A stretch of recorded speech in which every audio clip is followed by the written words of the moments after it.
Ladies and gentlemen, Season 1, Episode 8, Oil and Water. This is the build-up for the payoff. This is the penultimate. First we see young Mel. Lots of extremely obvious but very, very well done symbolism in the scene she's in. We see a broken throne room, a shattered throne with an obvious blood smear near the head area with a shot that blew through the chair to crack the wall behind it. We also see that the door is almost completely destroyed. One half of it is literally gone, and the other half is only halfway there. There's a lot of quotes here I'm just going to throw at you very rapid fire. War is a failure of statecraft. Which actually I agree with completely, despite how extraordinarily warmongery and war hockey that I am accused of being constantly. War is the very, very last step, right? Or perhaps more accurately, it should be. This is also when we see our first real indication of Noxus. We finally have a name for this place and where she's from. Yeah, war is failure. That's a good way to put that. Sometimes that is a failure we have to eat. Sometimes that's a failure we have to deal with. But it is still a failure on some level or another. So the mother says you must learn to be both the fox and the wolf. So the daughter, Mel, says, okay, we'll get someone up here. Clever enough to charm, pliable enough to control.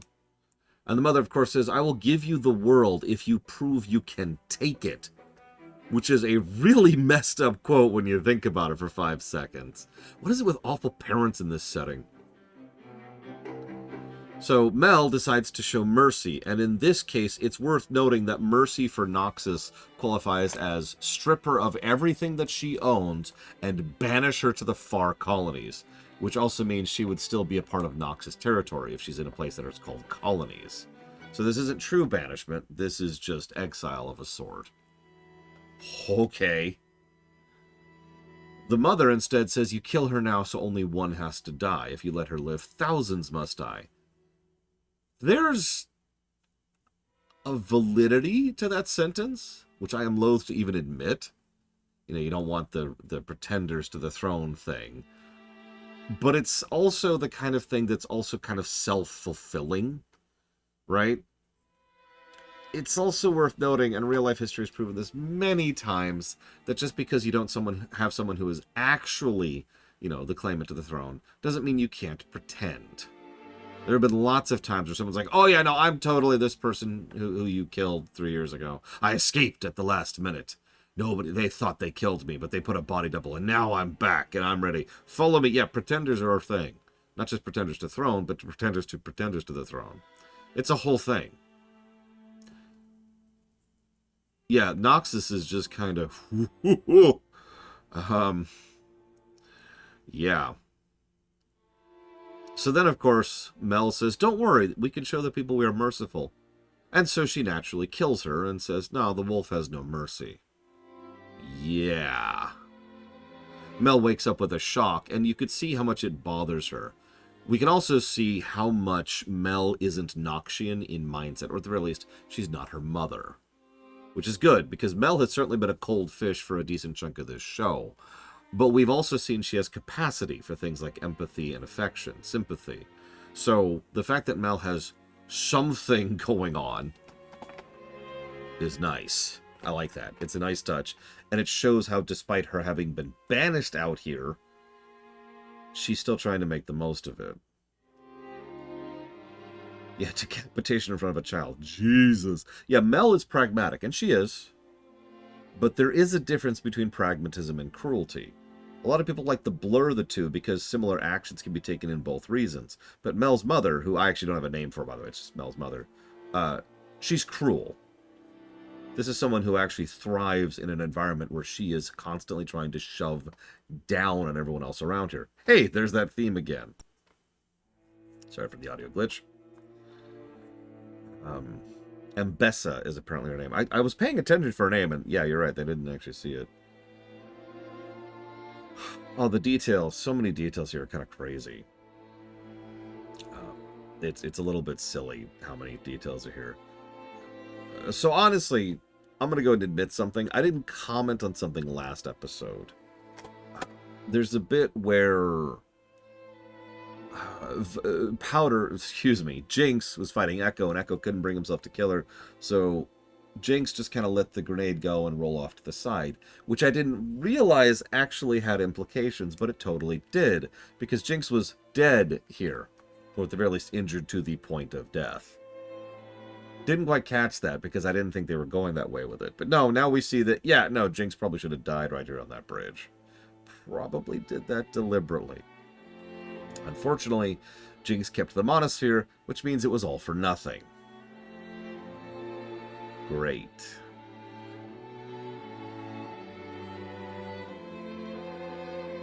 So, we have a massacre.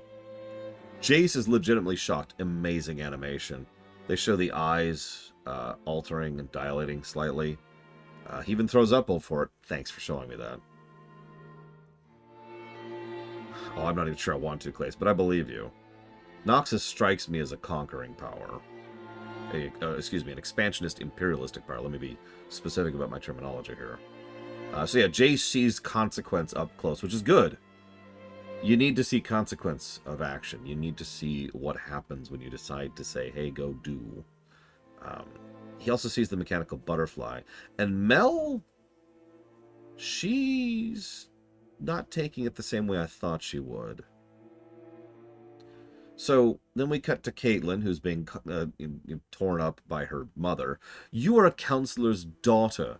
Your actions speak of the whole body, which is really funny, actually, because isn't that just a lot of the theme of this whole work? How the action of one person smears an entire group? Good and bad, by the way.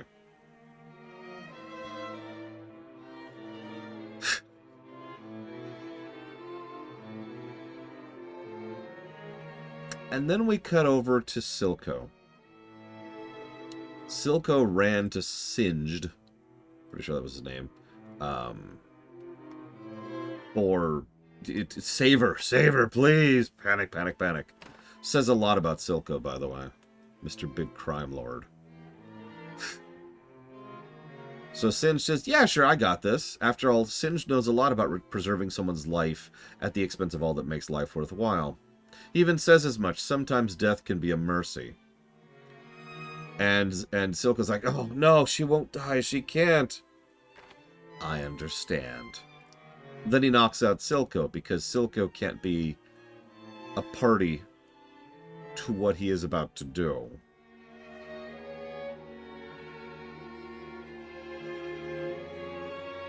Yeah, no kidding, Savacom. We actually have seen plenty of people in Zon who aren't exactly fond of Piltover, but there's a lot of possibility for this going on there. And it's not like Zon couldn't be an industrial powerhouse to the shipping magnate that is Piltover. Like, that's a match that's made right there without me even having to put any thought into it. But yeah, Singed had a daughter. Past tense.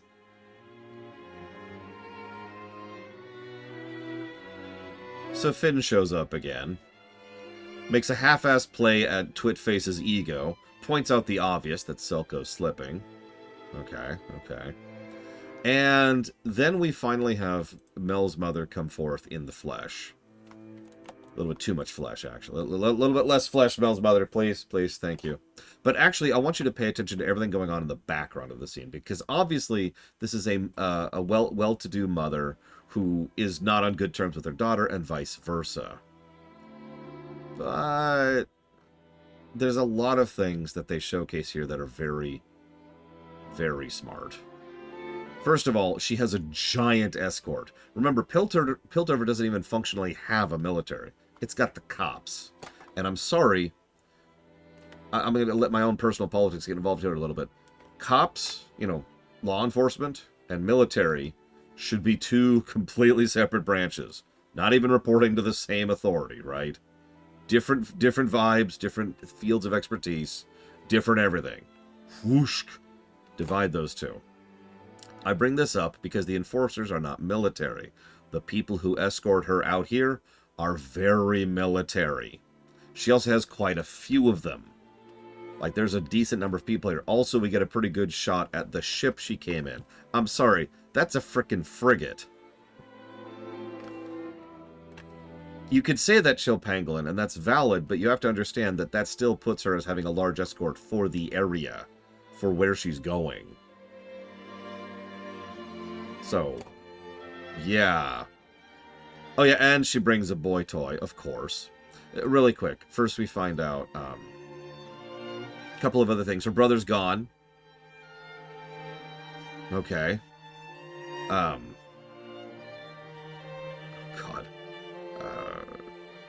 This is where we get the name of the place, Noxus. We've been saying this all, but this is where they name drop the place. She says a line, which I find amusing. Weapons can't be unmade, and they are always used. That's an interesting line, which is its own thing. I don't want to go too far down that particular rabbit hole, but there's certainly a validity in what she says there. Because, again, as we said about just in the previous episode, even arming yourself is itself an act of violence. Now, there's some validity to that under certain circumstances and certain perspectives, but you get the idea. We also see that military bent. Despite her military bent, she's still extraordinarily well off because she ordered a local diversion. The local cuisine, I think is what she called it. We'll come back to her in just a second. We then see a little bit of the pain that Jinx is going through as she's being healed, and it starts to superimpose her own current mental fixation, Caitlin, of course, over Singed, who is so wonderfully detached. I understand that this is painful. I'm afraid it will only get worse. He's very honest. Singed is actually almost universally honest. It's kind of funny. Reminds me a little bit of the Doctor from Andor. Not quite to the same level, but getting there. So Heimerdinger shows up, and we finally see a little bit of Heimerdinger and what he's been doing here. Hesitates before reaching out to the beggar, trying to avoid a lot of the populace and thing. There's this great bit where he's good with the kid. Of course he's good with the kid. You know, he's probably got a lot of experience at it. But the mother's like, get out of there. And he can't even deal with all of this. He's, as we find out in a minute, his overall goal here was just to reach out a hand, metaphorically, in order to help these people. And then there's a shot which I have to share with you. One moment, let me make sure that it's set up properly here. This is artistry.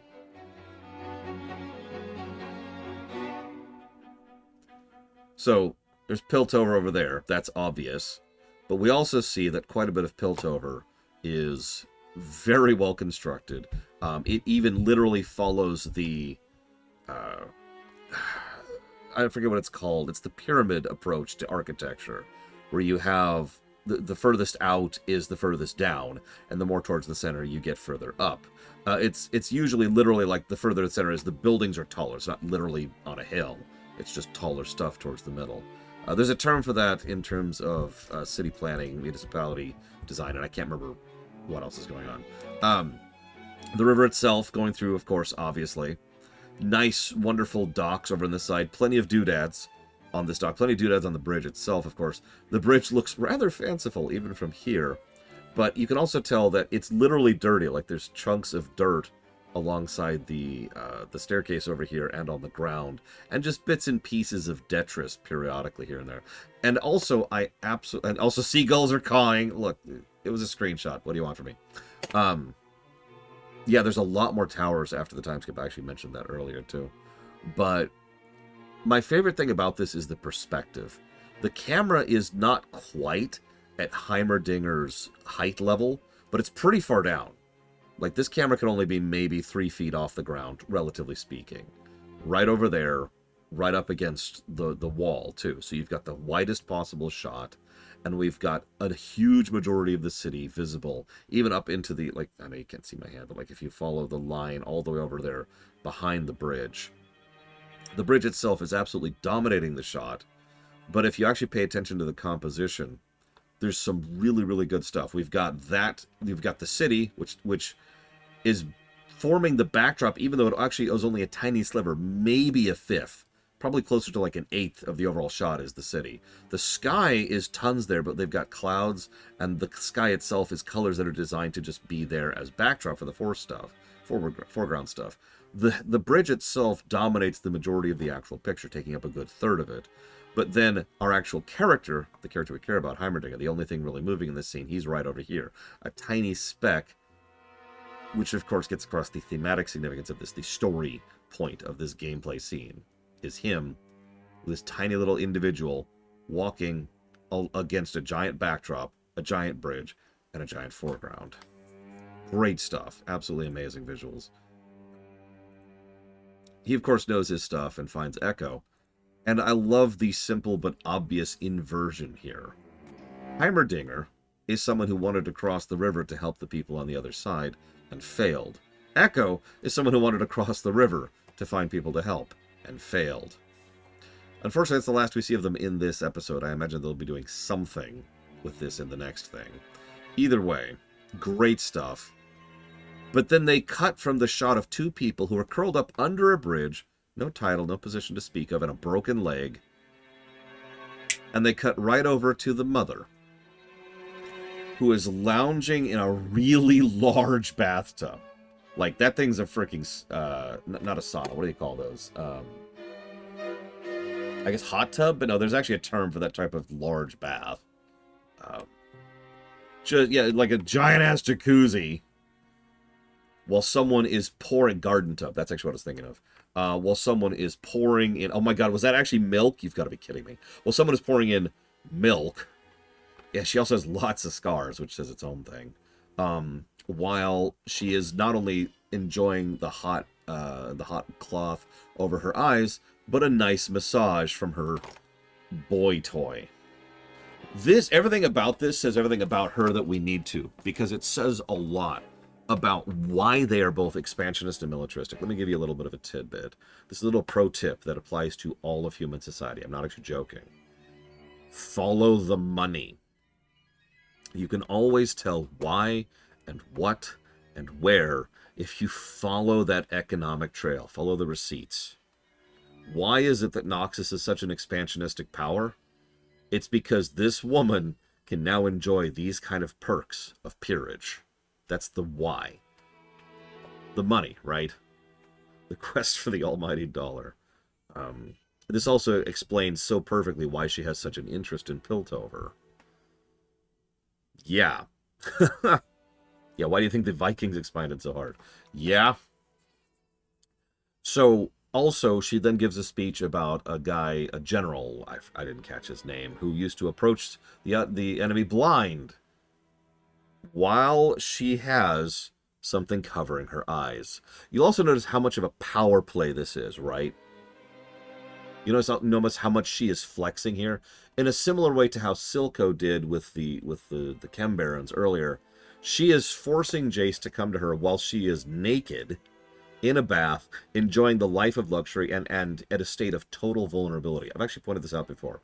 One of the best ways to demonstrate that you have control of a situation, Silco did this with Marcus too, if you remember, is to put yourself at their mercy. The thing is, I should also probably mention that I don't think she's exactly at his mercy in this point, because not only do we see several shots of the guards nearby, but she looks like she can probably handle herself pretty well in a fight. Unfortunately, I see entirely too much of how much she can handle in a fight. But this is a wonderful... Yeah, no, she's built. This is someone who clearly has a rather active lifestyle. I also like how Jace pushes back, grows a spine, and basically says, no. Thank you for your advice. Thank you for your kind opinion. No, thank you. And yeah, Jace actually gives a pretty good response to this. It's also what catches her attention. Did you catch that? She goes from lounging to actually walking up and walking right up to his face because he actually pushed back. Now, yeah, that flusters him. Of course it does. But it's interesting in its own right. And yeah, now he has said no to a formal Noxus representative, or not representative, wrong word, advisory.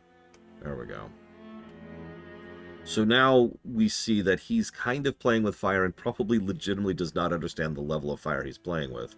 But he's also still trying to just deal with his own problems, because while his own problems are big and significant and personal, they are still pathetic compared to the greater world, which is what she is over there looming, presenting the shadow of.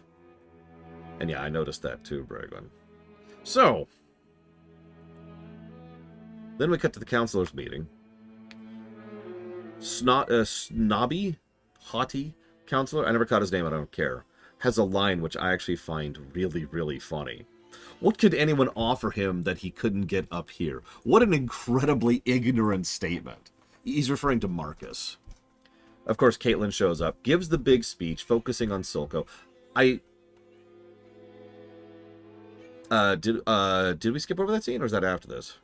I didn't have anything to say about it anyways. I didn't take any notes about it. Caitlin and Vi are close. Cool. I'm sorry, I don't have much to say about it. Especially since they then immediately break up in this very episode. So, yeah, okay. Moving on. I'm with it. Go get together. No, you broke up? Okay. Moving on.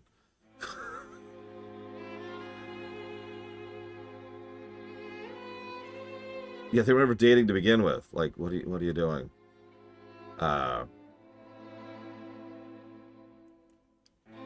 They would make a cute couple. Yeah, no, she tells a story about how much she's missing Powder.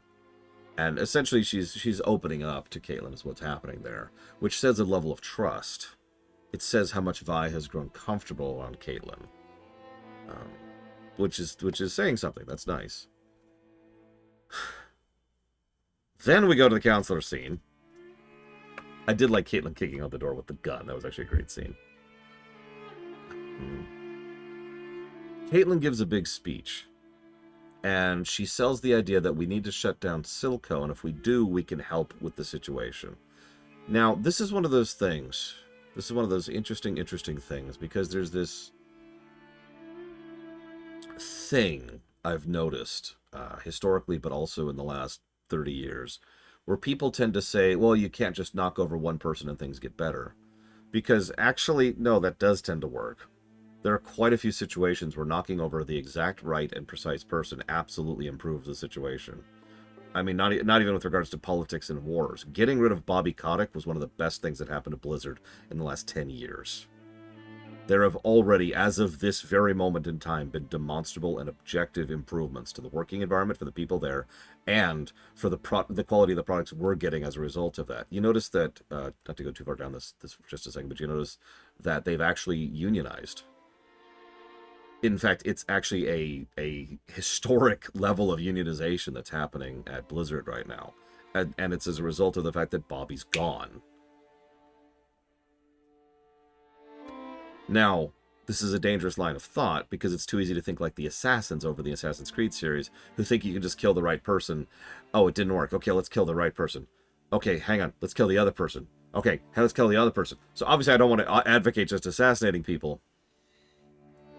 But it's interesting because I've noticed I don't want to call it a narrative, but I don't have a better word, of the idea that,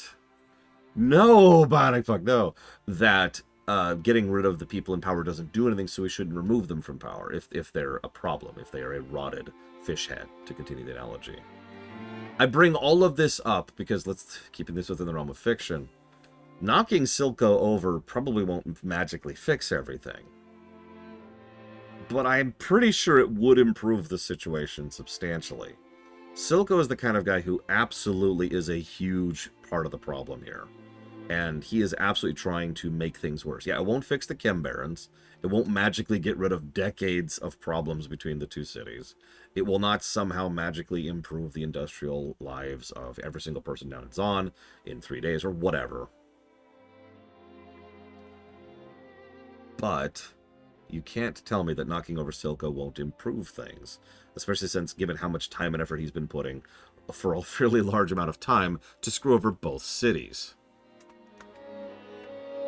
Right? Yeah, and exactly. All the other solutions, all those other problems are things we can work on. We can process, how people can work together on that. We've already seen in this very show in the last 2 episodes that a lot of people from both sides have actually been bothering to work together to make things better. Indeed, it's actually the very same thing that's about to happen, but I'm getting ahead of myself, forgive me.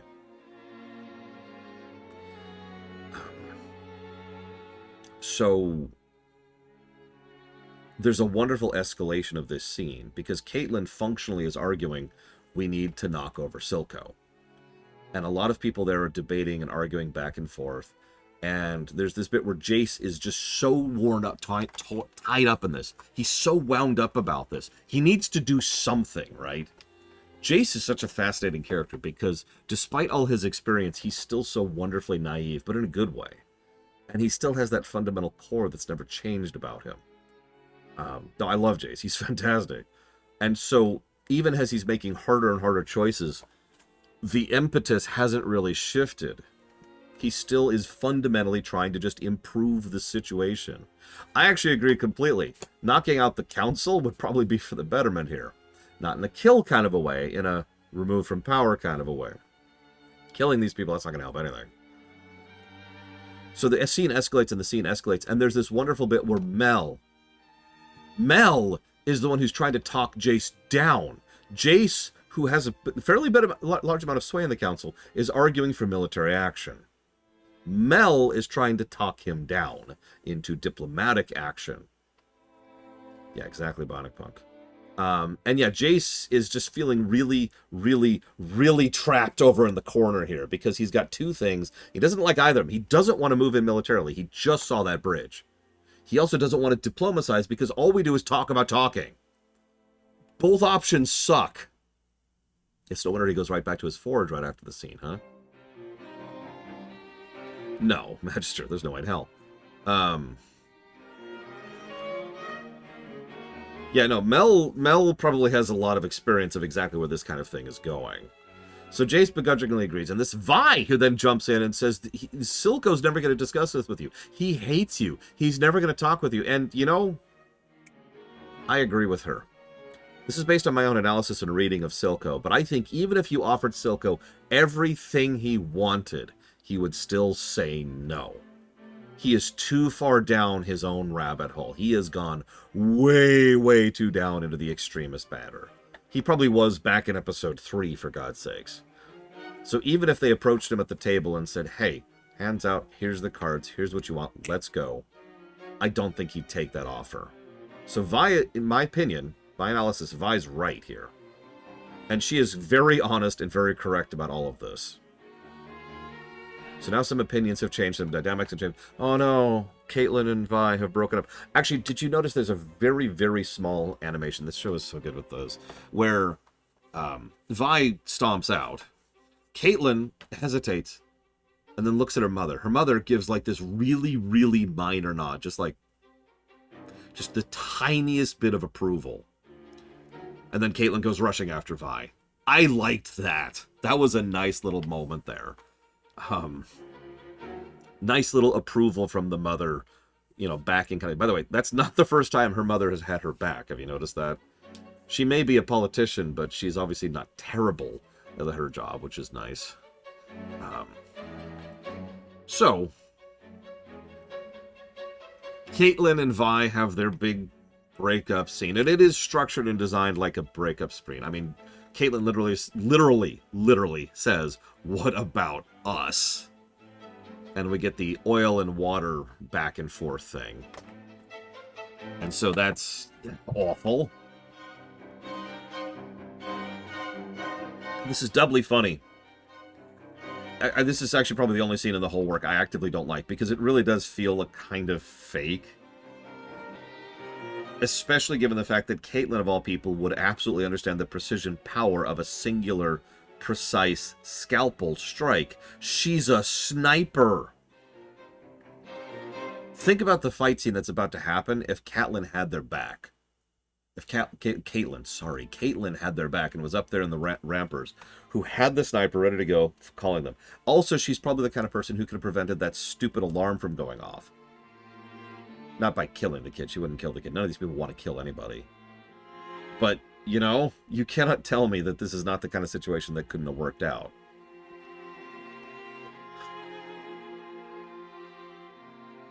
Instead, fake drama happens. And it does drag the episode down, in my opinion. Meanwhile, Viktor...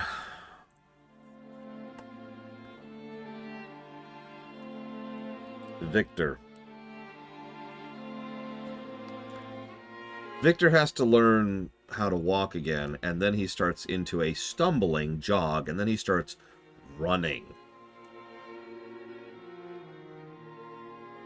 That's dangerous. Immediately goes for the hex core, which, by the way, is starting to look a little bit more warpy by the second. Cool. It's a beautiful scene, but it's absolutely horrifying. It's probably the first time he's run in his entire life, because remember, we saw him as a kid. He was born crippled. I know exactly what he feels like. I remember the first time I jogged after my accident. Now, granted, I was able to jog before that, but that just changes the dynamic of it. Like, I was a very muscular and exercisey activity kind of a person. I used to go mountain climbing. I used to go swimming regularly. Then I broke my leg, right? I remember that first jog. I even remember the song that was playing when I did that first jog. So he goes and he's going to do even more stuff with the hex core. Cool. This also gets Sky killed. Congratulations, Viktor. You have now killed someone. I also noticed that he didn't have any shimmer, so instead he burnt her as fuel instead. I don't think he did it on purpose, quite the contrary. But that's what happened.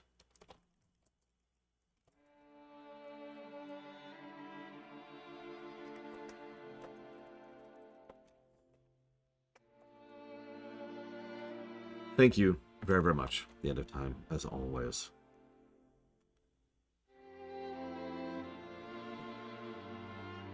Yeah, no. Almost lost his hand there. Yep, and that's all he got. Her death did just a little bit of that. Yeah, too eager, too caught into it, too desperate for another fix. Boy, isn't that a theme of this frickin' show. So now everybody's killed people. Cool. Actually, yeah, Sky probably saved his life there. I was thinking about that. Her sacrifice probably salvaged him, because, yeah, otherwise he would have been consumed, and it's the end of that. We cut to Jace, who, as I mentioned, is in his workshop trying to vent. Vi announces herself very obviously. We see her with the power gauntlet from the intro. Another moment I wish had been spoiled. And we also see the specifics of why Vi reaches out to Jace. We see that Vi obviously has a lot of trust and respect for Caitlyn.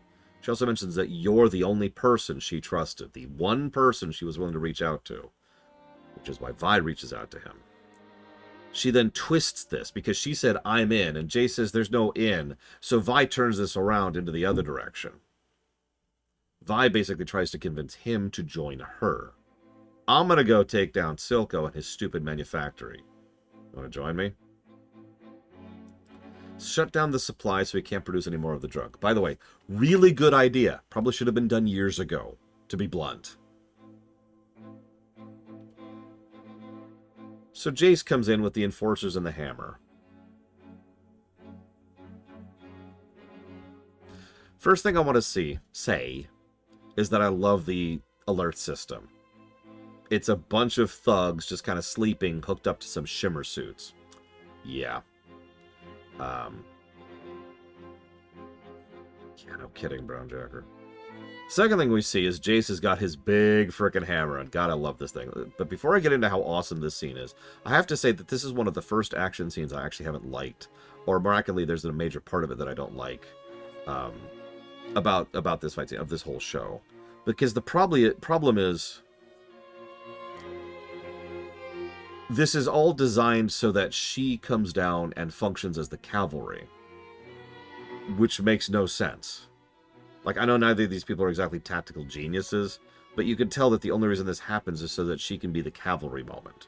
She shows up, it's like, all right, and then the real fight starts. And so there's damages and there's losses, and I think we actually get a guy killed as a result of this. Yeah, Vi wanted to make an entrance. That's cool. That kind of sucks, to be honest with you. In a situation like this, especially when this is a smash operation, you probably want to lead with your heavy, and I'm sorry, Vi is it. So, having said that, Kid goes for the thing, we get the guys up, he starts fighting, and then, now that we're past this part that stumbles, this is an awesome action sequence. I have to admit, I am very, very fond of the hex core weaponry here. I've always liked this kind of steampunk lightning aesthetic, and I absolutely adore the way that this is presented. Oh, I caught that too, Cashel. Yeah, another lane battle, by the way. It's always in the lanes. Always going to fight in the lanes. Yeah, the animation is so good here. I feel stupid even commenting on it. Little things like making sure to showcase how the hammer isn't just a hammer, how it has moving parts and functional things that it can do differently, and it's actually got the shot thing, and just it's really, really, really cool. Something even your most bare bones basic animators will tell you is that one of the hardest things to do is make something feel like it has weight. Because when you're animating something, all you're doing is making it move from here to here. And if you just do this, there's no weight to it. Like, look at my arms. If I was physically holding something here, this doesn't feel like I'm holding anything specific. Instead, what you want to do is you want to do a bit of a lead up, and then you notice how I'm twisting my arms as I'm going through, implying that it's taking muscle to drag the thing forward. And then when it hits, it needs to be this massive sudden stop to indicate the weight of it at that impact, right? Like this. That feels like it has weight, as opposed to just this, right? Do you see the difference? It's one of the first tricks we learned when I was in school when it came to animation. And they do an extremely good job of making this mace feel like something that he's having trouble wielding. She also has... I just want to gush really quick. She is once again doing some very good boxing movement. I don't know if this is literally supposed to be boxing. I don't care, because she's totally using boxing moves. Even basic things like this and that right there, that is actually a pretty standard maneuver. So everything that about the way she's showcasing here is awesome. And that's ignoring the obvious lightning and the shock and the flinging and all that wonderful, wonderful stuff. She can kill all kinds of things with those gauntlets, I'm sure. And she does. Notice that this is also a bit of a how far we've come moment. Because back in the first arc, episode 1 through 3, one guy who was shimmer nuked, without an outfit, by the way, just one dude by himself, was a major threat. It was only brought down by Vander being shimmered up. Here, they're fighting a whole bunch of these guys who have suits and blades, and they're crushing them. This is a good way to show this kind of escalation. This is good power progression as opposed to power creep, which is its own problem. Yeah, I would agree with that, Shilpangolin. So yeah, now we've got Hex Tech, now we've got a little bit more experience, and now they're doing a bunch of stuff, but Jace is still not exactly really good in a fight, and he's mostly just going off of adrenaline. And we could see it, like he's actually having trouble breathing because he's panting so hard. And then he shoots the kid. Very on accident, of course.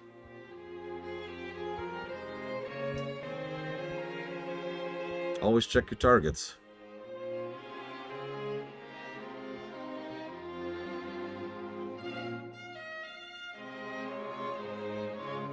Interestingly enough, both Vi and Jace are very anti-killing. So despite everything about this, you can see she's not super into this. And this is also when Jace starts to look around at all the people they just captured. And this is when it's made abundantly clear. I was kind of skipping over this on purpose. You notice earlier if you're paying attention, but the episode then draws your attention to it here. These are children. Silco is using child labor to fund his drug factory. I'm going to say this one more time. Sometimes you need to just remove someone, right? Especially in fiction. You get rid of Emperor Palpatine, and the galaxy instantly gets better. We had a whole discussion about that back during Andor.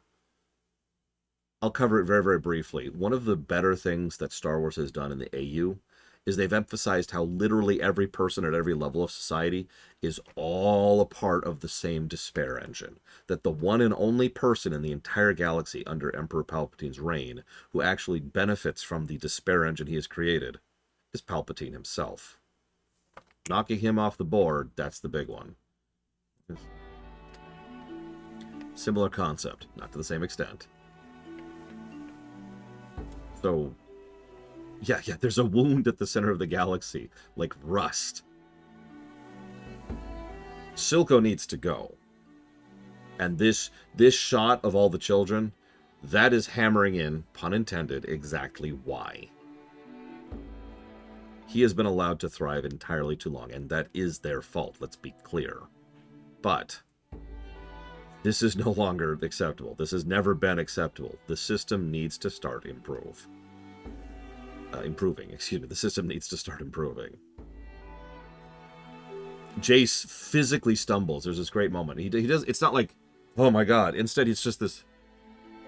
Like, you can see him just rocking back on his feet as he realizes what they've knocked over. Cut to Caitlin, who isn't taking any of this stuff well.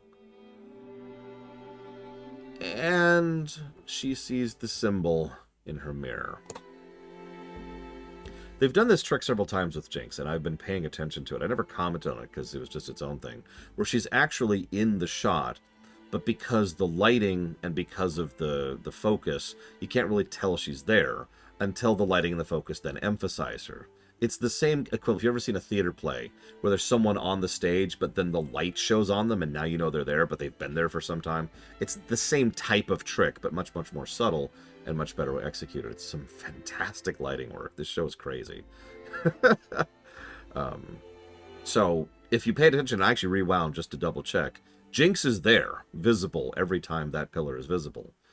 But you can't really tell other than the simple outline until the lighting shows up and the eye shows up. Cut to credits.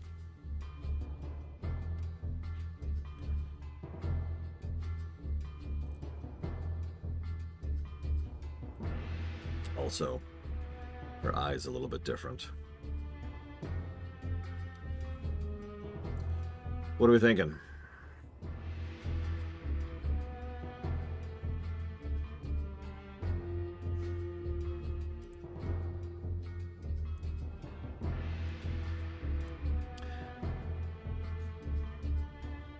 If I'm being honest, I agree that red is the floor.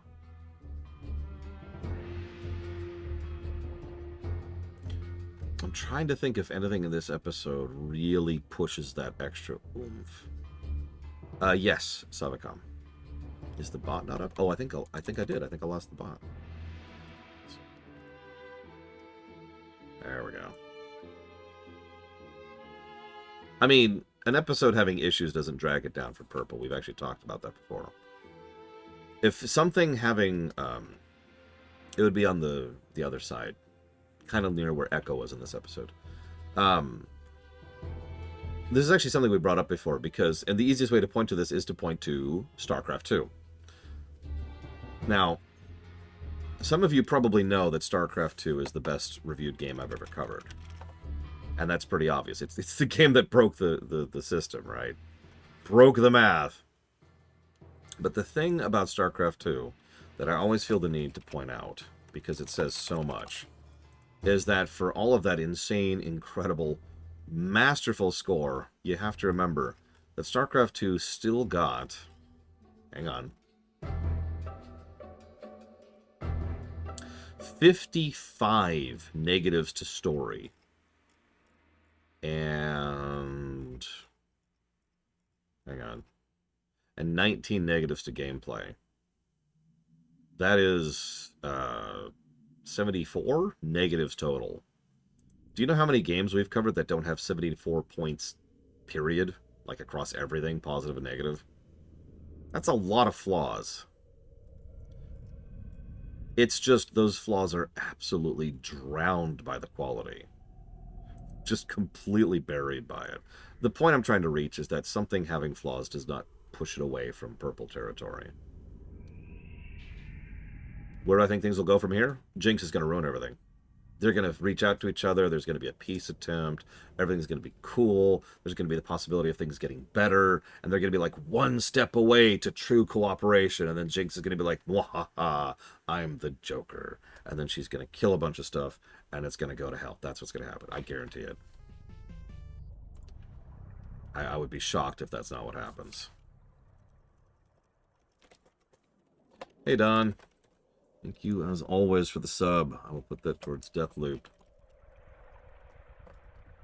There's a game I'm looking forward to playing someday, speaking of this kind of thing. So hang on. ISD said something. There it is. Ambessa and... Oh, right, that's her name. Ambessa and Jace.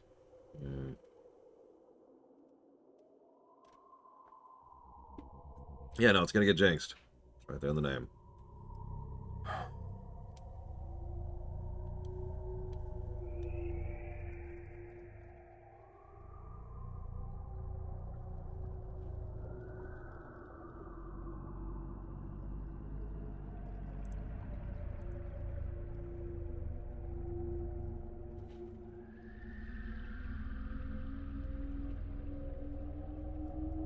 So I'm rewatching the episode in my head really quick. Give me a moment.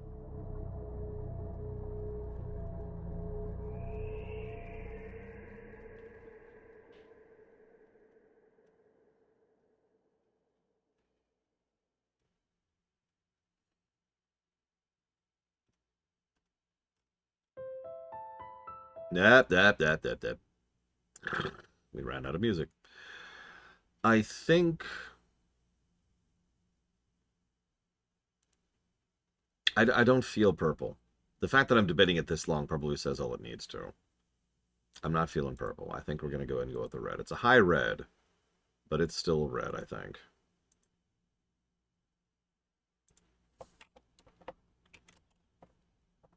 Which leads us to the finale. The monster you created. I will be shocked if this last episode is not purple. Before I move forward, before we watch the last episode together, let me share a little anecdote. So obviously I've got that little chart over there which shows the relative percentages and quality of the show. How good and bad things are and blah, blah, blah, blah, blah. I bring all that up because before today, the show was so good that even if all 3 episodes we're covering today were somehow Lamentation, the entire show would have still rated as an orange, aka very good. That is crazy to think about.